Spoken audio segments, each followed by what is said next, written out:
Hi, welcome to another episode of Ask Someone Else with myself, Property by Kazi.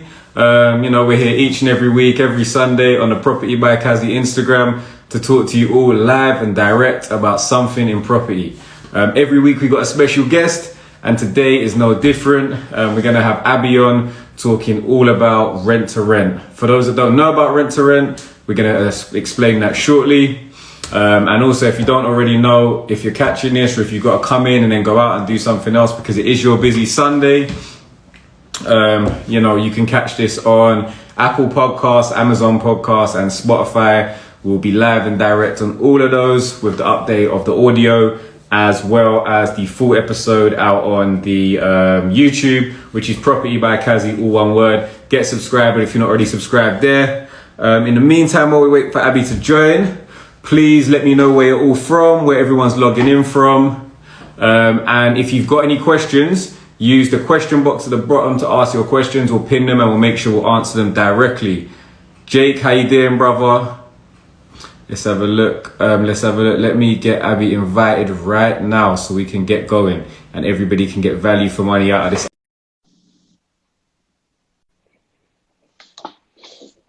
So I've just added it in. I'm just waiting for it to accept. Okay, so we got Manchester, London, Brum. Hi. How you doing? You all right? Is that a filter I see? Yeah, I always put filters on. Is that a filter I see? Yeah. You're the first. Okay, so this is the new generation of property investors that not only invest and jaja and vavavoom their properties, but you jaja and vavavoom your face as well. I like it. Constant, dressing. It's amazing. So how are you doing? You okay? Fine, thank you. How are you? I'm very well, thank you. Good. I'm very pleased you've joined us this Sunday because we're going to be discussing something that a lot of people have asked me about. A lot of people have requested I get somebody on to discuss, which is rent to rent. Yeah. Before we dive into rent to rent, can you just tell, for those that don't know, a little about yourself? Well, guys, I'm 24 years old. I do rent to rent, and I have 2 properties of my own. They're 4 newly built in Liverpool, and I teach people how to do rent to rent. So yeah. Okay, nice. And so when did you first start doing rent to rent? I'd say like 5 years ago, but I was more serious when I had my daughter. I believe like she's the one who really pushed me more. The motivation. Yeah, 100%. But literally, I've been doing rent to rent, and I believe it's brought me a lot of income, of course, and cash flow. The cash flow is brilliant in rent to rent, and you could do it literally anywhere around the world. But obviously, everyone's in UK, but you never have to limit yourself. You could do it maybe in USA, because the world is so, with technology now, you can reach out to so many people so much more easier. So yeah. Okay, that's interesting because funny enough, before you joined, I was actually asking everyone where they're from, and we had some people from the Midlands, Birmingham, Manchester. I think I saw Liverpool. So you're saying, in your opinion, rent to rent is viable in all of these cities? 100%. Yeah, 100. Okay. So for those that don't know, I've been involved in rent to rent myself for around 5 years. I'm not currently. I exited about a year ago now, but I've done rent to rent for like 5 years. Abby did ask me briefly what we're going to talk about today. And I said, yeah, don't worry about it. We're just going to chat. But also I like to, as somebody who's teaching rent to rent, I think it's important that we make sure the teachers are fully qualified. So I'm going to ask you a couple of questions myself, along with the questions that we're going to get from everybody that's logged in. It's weird. I'm saying that I've received 2 questions, but I can't actually see them. So you might just have to use the comment section to ask the questions because Instagram's playing up at the moment. So when did you get your first rent to rent property? My first rent to rent 5 years ago. I'd say 5 years ago, literally. Yeah. Okay. During that time, I didn't get a lot at that time, but I was getting them. But once again, I believe like when I had my daughter, literally like I went fast and furious mode, like literally very fast. In was faster. Maybe because, oh my gosh, I have a daughter now, blah, blah, blah. But literally, it was a thing where I went on 0 to 100, literally. and I was like getting 5 deals not every day, every week. But then I Yeah. stopped because I had to calm down, and I wanted to obviously let out the property to tenants. But then after, when I actually got my own properties, I literally put them away, and then I wanted to focus on my own first, and then I wanted to rebuild all over again. So yeah. Okay. So let's start with, for those, obviously not everybody is familiar with rent to rent. So can you just explain the rent to rent model as simplistic as possible, please? Okay, so rent to rent is essentially, yeah, you are a property manager of a landlord's property, and you're providing them guaranteed rent. So you're giving them rent every single month, and then whatever's left for you is your profit. And how you make more money in that is when you do per a room. So instead Hmm. of the whole family, you're not going to really make much. But when you're doing it per room, you're making more income. That's why I teach my students that you can make 400 minimum profit, not revenue, but profit. So yeah. Uh, okay. That's nice. So obviously you make the profit from the difference that you rent the property for versus whatever fees you have, and then your difference is the difference between those two. So how many, when you say per room, how many do you have, like a minimum number of rooms you go for? Yeah, minimum 4 rooms, to be honest. Minimum four Hmm. rooms. Four's a good number, I believe. Hmm. And four's a good, I don't want to complicate things, but four's a good number when you want to buy a property, because some areas for HMO license you have to have 5 or more occupants inside the property. So in saying that, if you've got a 4 bed, you can still do shared accommodation, but Hmm. don't need to get a HMO license, if that makes sense. So you limit the overheads, you limit your exposure to risk as well. And then Exactly. obviously if you have more of an appetite towards risk, or you have higher capital to start up, then you can look at stuff with HMO license. Okay, so then typically, so you gave that example now of what rent to rent is. Now the next question most people would want to know is, look, if I want to get into rent to rent, how much money do I need to start out? Like, how much does a typical rent to rent deal cost, and what's going to range be? Yeah, for me, everyone thinks I'm a little maniac when I say this stuff, but I will always say 0 to 100, because it depends on where you are financially. I get a lot of no money down deals, which is why I teach people how to get no money down deals. So it's a thing where I will never say there's a certain amount you need to have, because if you grind and you negotiate with that landlord, you can literally get a no money down deal. So for that first month, don't need to pay nothing, because you're then setting out the property and making it look cute. But in saying that, the property's already set. Like, I never get properties where I have to do it up as well, because I Hmm. feel like in this world of rent to rent, people teach you, to get a good deal. You need to tell the landlord you're refurbishing the house. Personally, for me, why would I do that? Why am I spending money on someone's house that's not mine? Do you know what I mean? So Hmm. saying that, I literally say 0 to 500 plus, because if you're in a financial situation where you can't afford that first month rent, we can negotiate with the landlord. You could do 1 month off, 2 months off, depending on the landlord. And then if we're in a situation where like you're financially good, you could then pay that first month rent or deposit. Totally up to you. But once again, I never like have a limit of numbers for people, because of my experience. Okay.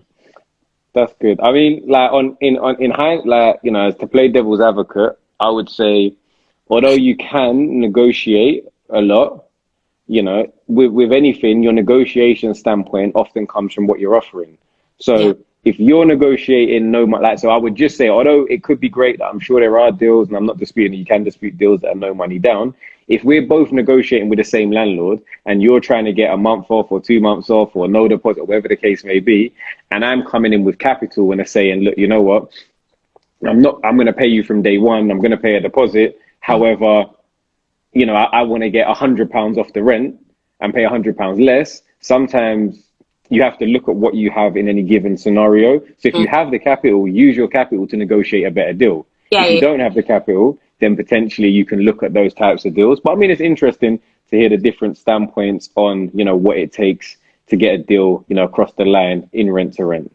Yeah. Okay. My next question I have personally would be, obviously objection handling, Okay. because rent to rent is becoming, my personal opinion is like rent to rent is becoming more known about. Whereas like 5 years ago, when you approached a landlord to say you wanted to do like a corporate let or a guaranteed rent contract, a lot of them weren't aware of that. Whereas now there's a lot more competition, and people are aware, which is good because they're aware of what you're selling them. But then Yeah. the downside is that there's a lot of competition. Mm. So can we do a demo call? Can I be the landlord? Down. I can. You Yeah. down? Yeah. Okay. I'm going to be the landlord. I'm not going to Yeah. be a nice landlord. I'm not going to be your. I'm just going to be like. So, where do you typically source your leads from? Where do I source them from? Like, so what? Like, where if you're going direct to landlord, do you use stuff like Open Rent and Gumtree and different things like that? Hmm. Okay. So let's imagine you're cold calling me as a landlord, or you're either. What do you want to do? Do you want to do the call, or do you want to do at the property? Which one do you? Actually, let's do the call. Yeah. Yeah. Yeah. Cool. Yeah. Are you ready? Are you in your zone? Are you? Not even gonna lie, guys. I've got a bit of a headache. So if I move a bit, it's because I've got a headache. But I'm Don't just. worry, don't worry, don't worry, don't worry. We'll work, you know what I mean? We're going to manifest your greatness here. So, okay. So you're calling me. Mhm. Hello, this is Clarence. How can I help? Hello, hi. So I'm looking on Open at the moment, and I see your property in L6. It's a 5 bed. Is that still available? It is, yeah. Oh, good, perfect. So this property looks perfect. I'd love to take over this property. As I am a property manager, I'm not an agent. I do not charge fees. And what I tend to do is rent to rent for land. Sorry, no, I messed up. No, what I It's all do right, it's all right. Just flow, flow, flow. No pressure. my head's bugging. But yeah, what I tend to do is I do. Sorry, guys, my head right now is in a whole nother world. 1 second, I need to compose myself because I've got such a bad headache. I took whatever it's called, Nurofen, and Ibuprofen. yeah, and my Yeah. head's still banging right now. So I'm just trying to be in my It's all role. right. And obviously, I lied to you. I told you, that we were just going to have a casual conversation. And now you're having to pitch a deal. But I feel like pressure makes diamonds, which is why I'm going Yeah, to put you under pressure, which is why people are then going to come and see why they should, choose you as their rent to rent advocate or provider when it comes to explaining them courses. But, yeah, okay. So look, so we'll start with basically, okay. So look, you've called me and just explain who you are and what you're doing. yeah. Okay. Let me go. Let's go. Hi, so my name's Abby, and yeah, my name's Abby, and currently I'm looking at your property in L6. I believe it's in Kensington. Am I correct? And that's in Liverpool. That's right. Yeah. Perfect. Well, this property looks amazing. So, what I'd love to do is offer you guaranteed rent. And with this property, I believe I can offer you, let's say we start off with a 12-month contract. And because Hmm. I know you'll definitely love my services 100%. And also, what I do is free marketing. Once again, I don't charge fees, I'm paying you. So, would you be open to, for example, £750 for your 4 bed property over in Liverpool? Okay, so I don't know the numbers over there, but let's say, for example, I said like I'm open to the number. The number sounds right. You're within the ballpark. But Yeah, my first question would be, look, if you're not charging me anything, yeah. and you're not so like me as a landlord, I might say, look, you're not charging me anything. You're saying you're going to guarantee my rent, like, but why do you do this then? So the reason why I do this is because I love to build my property portfolio. So I believe I'm currently managing, let's say, up to 15 in Liverpool at the moment. Mm. So your one will be great. And once again, what I do is I just make my landlords happy, to be honest with you. I don't really care about the profit side of things, but what I do care about is to help people get more within their property and let landlords be rent free with stress. Okay. Okay, like so stress free. So it's the stress Yeah. free approach. Because I think, don't worry, I'm putting you under a lot of pressure, aren't I? Like, literally, I've actually got a headache, and then this is happening. I'm Don't thinking, worry. oh my gosh. Don't worry. So what I would say, I like the pitch, like I like it. I think what you need to like, what everybody needs to understand is when you're dealing with landlords, particularly from the rent to rent pitch, you have different types of landlords. So you have what I would classify as the emotional landlord. They're the landlord that, their property is their baby. Maybe they had a house, their partner had a house, they moved in together, and they're now renting out that house that was like their family home and their primary investment and their biggest investment for the first time. And so speaking to somebody like you, they're like, I love it. She loves my property. She wants to look after it. This person is going to be the best person I can find to look after my property. Now, that being said, you've also got the other person that's on completely the other side. They're, you know, what we would just call your typical investor. They've got their financial head on. So if you say I don't care about money to that financial person, that could potentially be, you know, alarm bells, because they're thinking, wait, if you don't care about money, then, you know, although, you know, you may have a passion, they don't know you at this point in If time. I say that, yeah, it's because it's got nothing to do with them. I don't like them landlords where they're too inner, because look, there could be a good deal, yeah. They've listed their property for a certain amount, and then I can see I can make like 700 profit of that property. If they know my like plan, they know I'm doing obviously per room. Mm. But if they know my plan, why would I do that? Do you know what I mean? What Like, do you mean, sorry? so, for example, yeah, there's some landlords that are very inner, where they're like, oh, so what money you making, blah, blah, blah. I always go around that question because it's actually got nothing to do with them. Because if they know what I can do on their property, they will try up for more rent. So if we Mm. negotiate on a certain amount, we're going to stick to that. Do you know what I mean?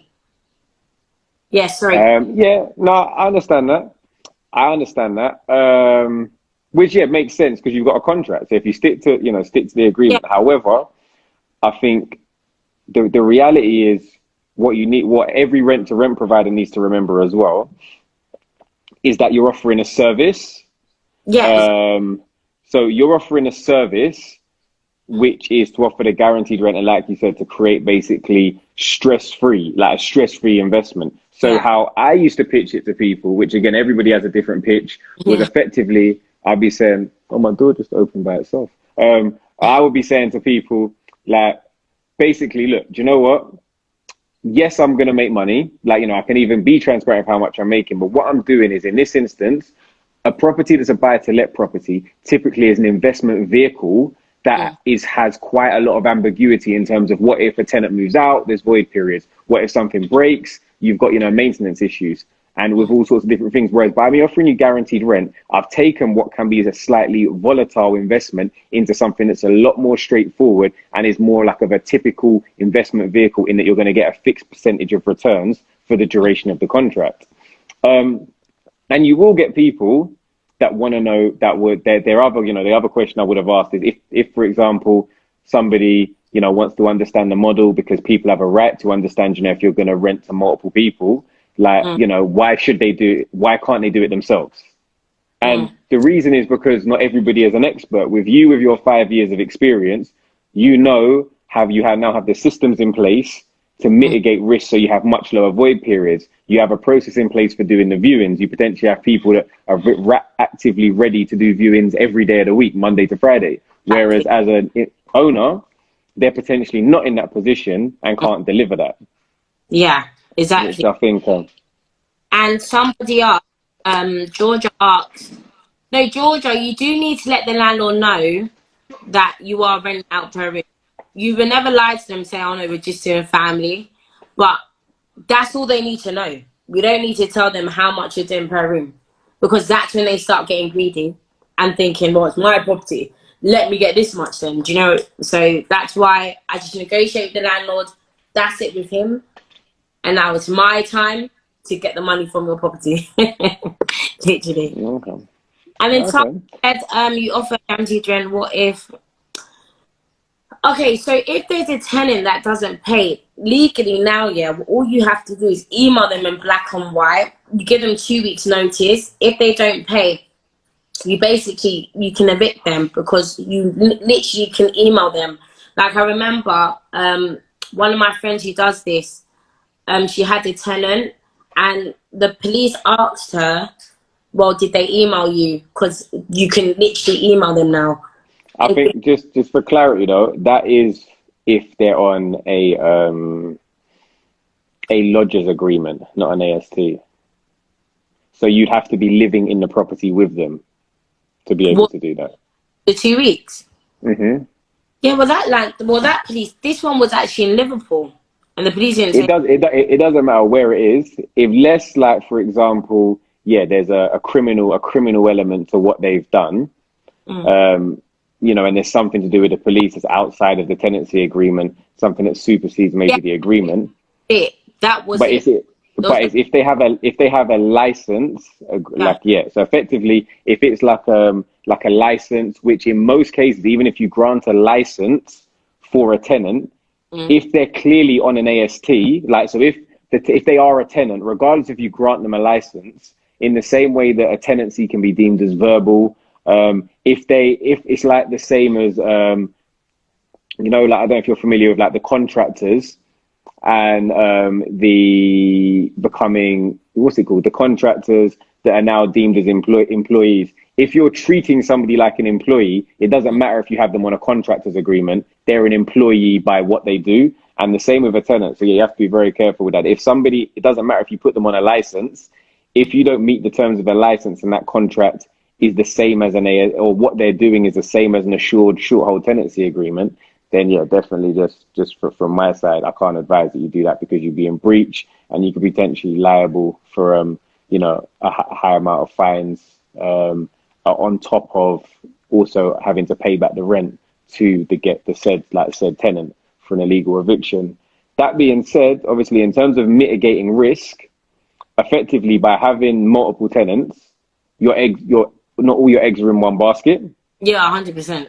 Yeah, So if you're letting to a family and there's potentially one breadwinner or one person, bringing in the income, if that person, for whatever reason loses their job or can't pay for a month, there's nobody to pay. Whereas if you've got 5 tenants in the property, then why is it? effectively you've got multiple, relax. Sorry, yeah. Mm. Like if you've got 5 tenants in the property, then you mitigate your risk by having multiple income sources. And the bigger your portfolio gets, like you said, like now you've got 15 properties in an area, your pitch effectively to the landlord, and do you know what I mean? Your upsell is the fact that because you've got 15 properties, each of them have 5 tenants, you've now got 75 tenants. So even if Mm. one tenant doesn't pay, 2 tenants don't pay, 3 tenants don't pay, 4 tenants, you've still got, through economies of scale, the ability to guarantee your tenant's rents. I mean, sorry, your landlord's rents. Yeah. So then, what made you, like? I know you said about your daughter Hmm. was like a driver behind things. Yeah. Did you have? But you were already outwardly doing it, and it just helped you to streamline the process in regards in regards to what you were wanting to do. But obviously, the pandemic has changed quite a lot. Yeah. How would you say rent to rent is still viable in the current market? Of course, even better now compared to any other time. Literally, like I feel like when you're speaking to a lot of these landlords, yeah, it I feel like they connect with you as a person when they're speaking with you. Like literally, they will connect with you as a person. I feel like when I speak to landlords, they really connect with me, and that's how we could build our relationship when it comes to maybe viewing the property for the next steps, what I offer, and then literally signing a contract. And so I feel like now, I feel like people think rent to rent is very congested just due to so many people knowing about it and things like that. But in saying that, it's the pitch. Mm. People speak, and 100%.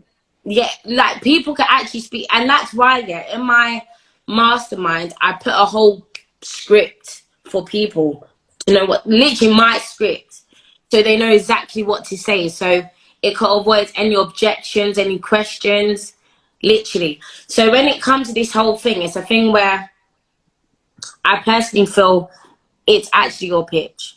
If your pitch Yeah, is you're not sounding confident, yeah, they're more likely to say no. But if you sound very experienced and you're speaking to them on a positive vibe, because people also do this, they will have a bad conversation with one landlord, and that same energy they're going to put it in this other landlord. mm, So you need to, I think, yeah, yeah, you've definitely mentioned two key things there. You, if if you want to get into rent to rent, in my mind, and I think from what Abby just said, if you want to get into rent to rent and something that's sales focused, you have to be able to deal with rejection, Yeah. because for every phone call you make and that you have a good response, you're going to have 10 or 20 more that potentially are a bad response or a no, or maybe Yeah. somebody hanging up the phone, or somebody saying I've heard this, or somebody saying I'm not interested, or so you have to be relatively thick skinned. I think the other thing that you mentioned, which is key, and I think is really important, is, in most businesses, we're not reinventing the wheel. We're not, creating something brand new that nobody's ever done before. But what you are doing is you're looking at an area, so be that rent to rent, and looking at how you can provide a better service than the existing people in the market. Because when you first start speaking to somebody, and if you've got negative people in your life and you're saying, oh, I want to do X, I want to open a barbershop, they're going to tell you, oh, but there's so many barbershops already. Or I want to open a food. There's so many food shops already. But Yeah. it's not just, you're not trying to create a new idea. You're just trying to be the best about what you're doing. Everyone's got their own pitch. And I think it's great that, as part of your mastermind, you give out your pitch. And I also think it's good that people need to understand that pitch needs to work for them. Yeah. So Yeah. they have to be able to be, like you said, what you just said is confidence. If you're not confident delivering a pitch, create one that you are confident in delivering. Yes, exactly. Yeah. So I think, like, somebody who was mentioning about having to tell owners or your landlords potentially what you're doing. So my pitch when I was doing it, in terms of my first foot in the door, there was a mixture. So I would just like call up a landlord and I'd just say, hi, look, I've just seen your property in X location. It looks great. It's amazing. I love the rooms. Like, build that positive energy, that vibe, because everyone wants to hear what they've done is great already. So it looks perfect. And then my initial question would, yeah, I love it, but I just want to know, would you be open to sharers? Yeah. So I'm not saying guaranteed rent off the bat. But I'm just saying, look, would you be open to sharers? Because then that's opening the initial conversation to say, look, because some people, it's not because you're a company. They just want a family home. They just want a family, which is fine. But like, you've already created, a level of understanding of what they want from the property itself. And most of the I tend to get properties that are already HMO, like, for example, it's on the spare room. So they're already doing HMO with it. So it's not even a thing where I have to be like, try to push them on it, because they're already doing it. So it's easier in that way as well. Okay, so you're trying to do more of a transition of services as opposed to like a change of, not full on change of use, but a change of use on how you're trying to deliver the property. Okay, let's get into, we had a couple of specific questions. So I'm going to put this one up now from, I was going to close that door and it closed itself because I just manifested it. How long do you make the contracts with your tenants? Shambles has asked. How long do I make it? 6 to 12 months. Yeah, how long is your contract with the landlords and how long is it generally with your tenants? So some landlords could be a year, some 5. I don't really do 4, but I can if I want to. And with tenants, 6 to 12 months or longer, totally up to them. But normally I do 6 to 12 months just because they don't want to be in the contract for too long sometimes. So I do that first and then we renew after. Yeah, that makes sense, because you don't want somebody that doesn't want to be in the house, and somebody you don't want, and vice versa, you don't want someone that you don't want in the house. So I think a lot of the time a tenancy agreement is like a relationship. It's a little bit of testing stage to work out if they're a right fit for the property, for the rest of your tenants, and for you as the guaranteed rent provider. So this is a question again. It says, what was your cash flow like before you went into rent to rent? And average return now? To be honest, my cash flow, if you look into my life, I hardly did any 9 to 5 jobs. I was never really that person, so I wouldn't even lie. I wouldn't say, I used to work 9 to 5. I was hardly a 9 to 5 person. I only did summer jobs when I was in uni, literally. But in saying that, cash flow, of course, now is, I don't want to say figures, but it's a lot compared to what I obviously was in when I wasn't doing rent to rent. Because the whole point of rent to rent is that compound effect. Like one house, imagine one house you're making 500, another house you're making 900. Like, you can, by the way, one of my deals I'm actually making 900, But yeah, like there's different. It's all different, and this is why the more properties you have, the more money that's coming your way. So Yeah. No, I think that's good advice. Definitely, you do have to make sure that each of those properties is worthwhile because yeah, in a great market, the properties manage themselves. In, yeah, when the lockdown, downwards market potentially, those properties can cause a strain on your cash flow overall if you have higher voids, if the margins aren't high enough yeah, to justify, your involvement in that property, but just looking at what you want to get out of it. I've got an example. I've got a property that I actually had it since 2009. So you're in 2021 now. Had that property on a rent to rent since then. It cash flows over £1,000 a month. So that property's made me, excess and it close to £150,000 now over the term that I've had it. But you don't always get these properties. But the more you put yourself out there, the yeah, more you work hard, the more deals you get, the longer you keep a property for as well, the more likely that rents are going to go up. Potentially, the landlords aren't looking for a hike in rent if you're providing a great service, yeah. and you can increase your earnings from those properties. I think there's another good question that came through. Where was it? So I don't know if you do this, but Jamal96 wanted both of our opinions on rent to SA in terms of the advantages and disadvantages. And the rest of the question was just, and is it still viable considering lockdown or, COVID in general? So personally, for me, I would just do rent to SA if I'm a beginner, because I personally just sorry guys, my phone is ringing and I need to take off. Okay, but yeah, with rent to SA. Sorry, is my live acting up because my phone's ringing and I'm trying to take off?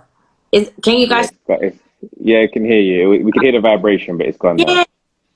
All right, yeah. So personally, I would say do rent to rent first to build that cash flow, because with rent to service accommodation, essentially it's more on my end. I feel like it's more of a risk because you're actually just waiting for booking to come in through Airbnb or Booking.com or whatever it is. And so I would say, in order for you to be secure, get a couple rent to rent first. So if you do a rent to SA, then after, if maybe you didn't get the bookings that you hoped for, you're still covered and you're not at a loss because you got a rent to rent. That's my opinion. Yeah, I think that's definitely good advice. I've done a few rent to essays, but I would say for those you really need to focus on high demand areas. Mm, So like London, you want to be in zone one. Like yeah, Liverpool, you want to be right near the center. Same with Manchester, Birmingham. There needs to be a demand for what you're providing. So whether it's because it's right in the center or right next to an airport, we need to look at where your demand's going to come from. In terms of obviously during COVID, it made it a lot less viable. But again, like Abby said, a lot of the time, in times where there's a lot of threats to the market, there's also opportunities. So I know some people that their rent to their essays were taken over by the council who were doing like homeless accommodation during the period, and they were paying for it because of COVID, you couldn't have people mixing, so we're having people in individual units. So there's always an opportunity to pivot within any space if you're creative. But I think, like Abby mentioned, there is more risk in rent to SA. So if you can mitigate your risk by having a stable income, you can then potentially take more risks in the future to benefit from the higher rewards in SA because you've kind of covered your back from a cash flow perspective. yeah, exactly. Okay, this is a good question from Shambles again. How do you choose the right property and the right tenants? Okay, so first off, let's say I'll give you an example. Let's say I'm looking in Birmingham. I'll look at anything next to the city centre because I want to Hmm. target professional workers personally. If we're trying to look for maybe students, make sure it's next to a university. And then to get the right tenants, you make sure you reference check them for one and see if Hmm. you have any previous landlords or maybe agencies that they were with, so that you can ask on their behalf, have they had any voids in payment and things like that. Just do your thorough background check on them so you feel secure when you accept them into the home. Hmm. Have you? I've seen some rent-to-rent providers and some landlords are now doing CRB checks. Is that something you've implemented at all? The Mm. CRBs are like a criminal record check, effectively. Haven't done that one. I actually just use the referencing system, and I also Hmm. do head. So basically, I make sure they have they past is I'll get their numbers. Oh my gosh, is my connection acting up? Can you guys hear me?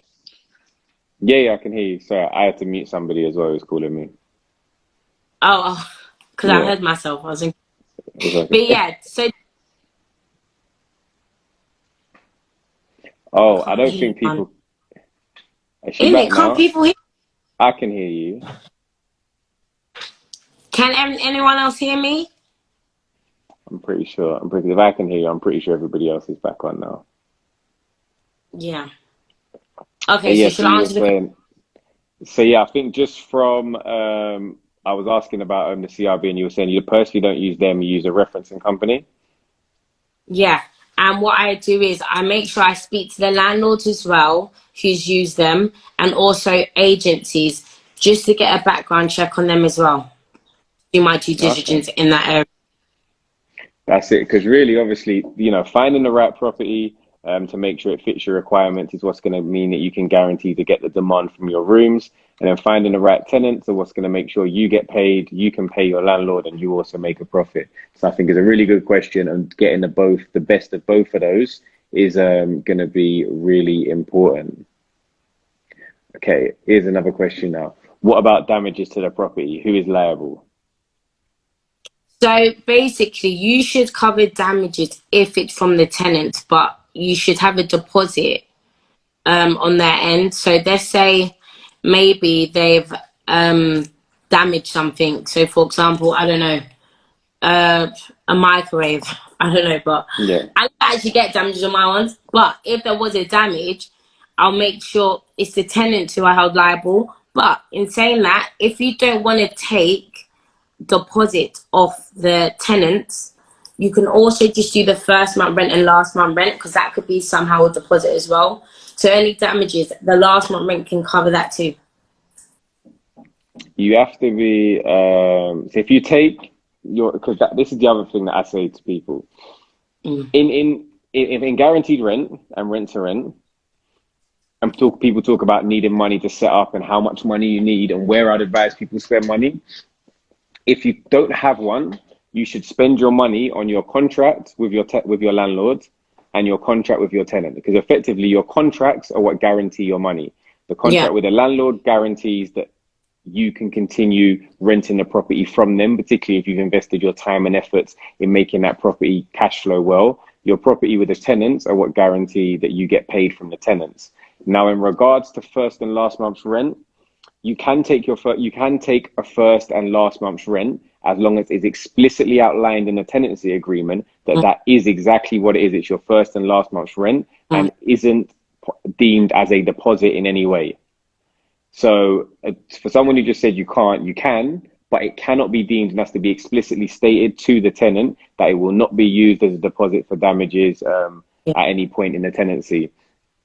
But obviously, it's a good way to cash flow your business.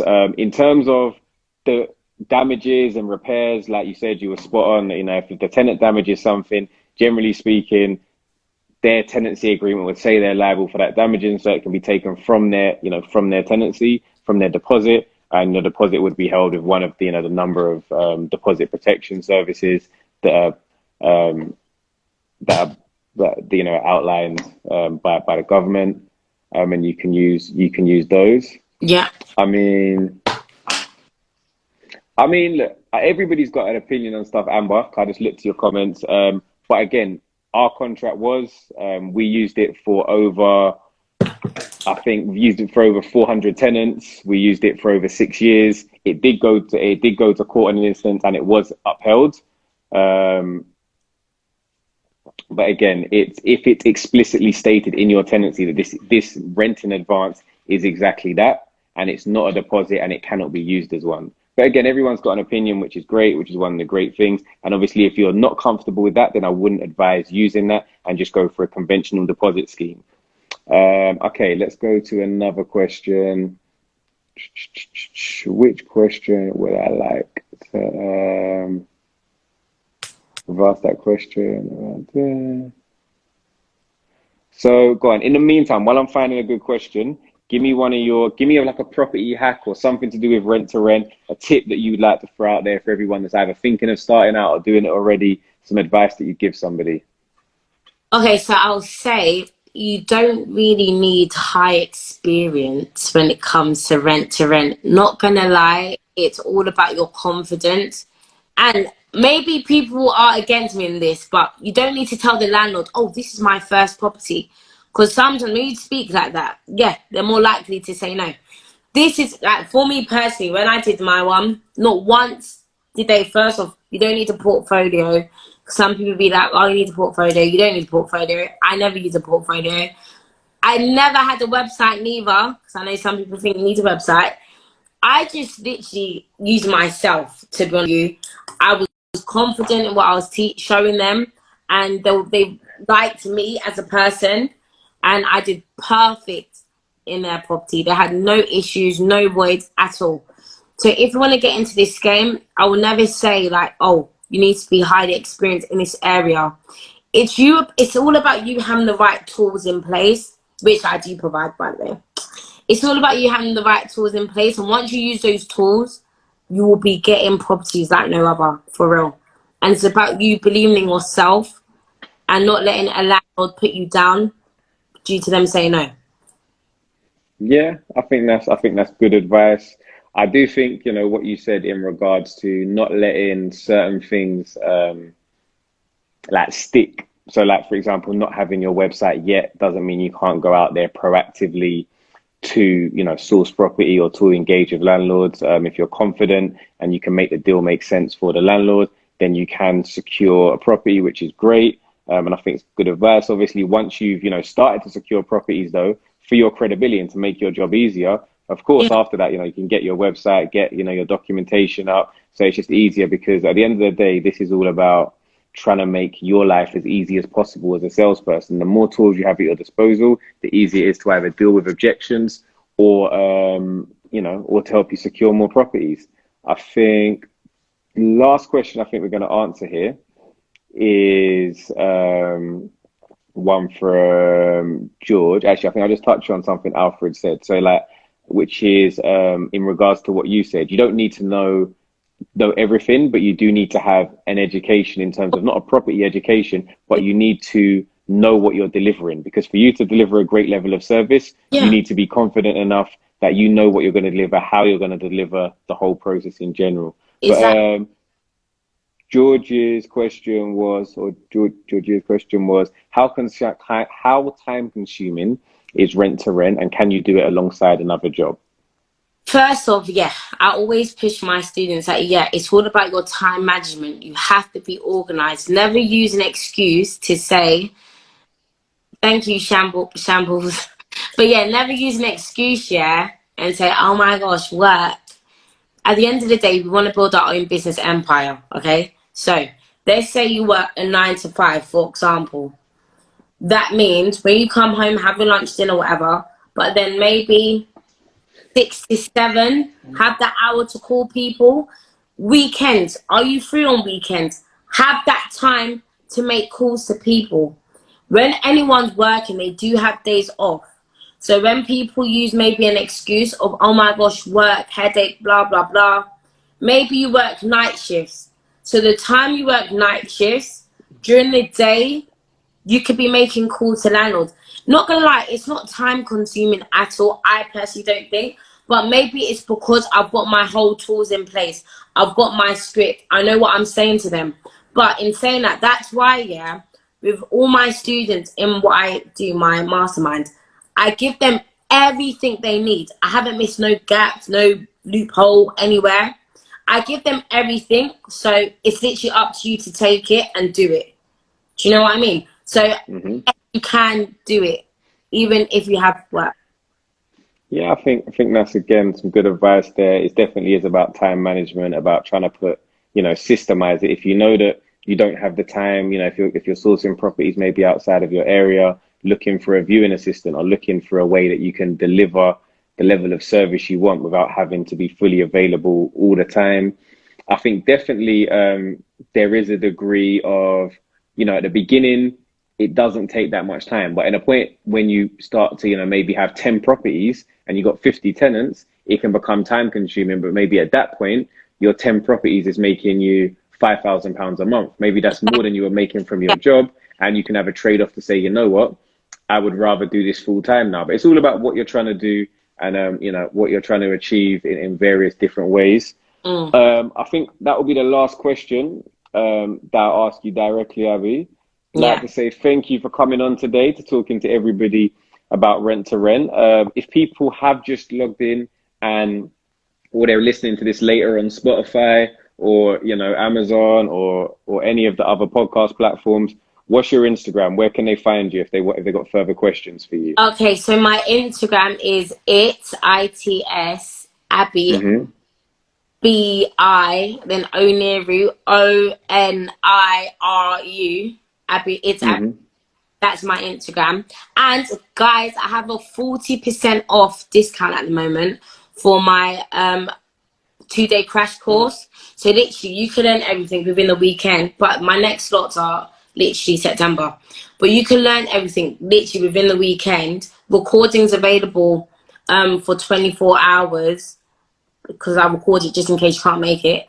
But yeah, and then you could start taking action right away. Like, you don't need to wait. And I also have one-to-one mentoring as well. And yeah. Okay, so that's great. So if you have just locked in, remember you can reach out to Abby guys, I'm going to directly. put it in the chat quickly at it's Abby. Someone to put it in the chat. No problem. Guys, when this goes live on Instagram, you can, on YouTube, you can also make sure you go to the comment section and put your @ there. When it's on Spotify, everyone, she said her name, you can go and find her. We are live each and every week. Next week, we have the last episode of season 2, and then I'll be releasing everybody who's going to be on season 3. So I know we're going to be speaking to some massive property investors, some more people in rent to rent, some more people that are doing flips, some people that are investing outside of London, some people that have gone from being professional footballers to property investors and talk about that transition. So there's so many different things and places, where you can get involved to learn about property. So log in to myself, Property by Kazi, Instagram, YouTube, all that good stuff each and every Sunday. 6 p.m. Abby, everybody, it's been a pleasure. We'll catch you all next week. Take care. Bye. Bye.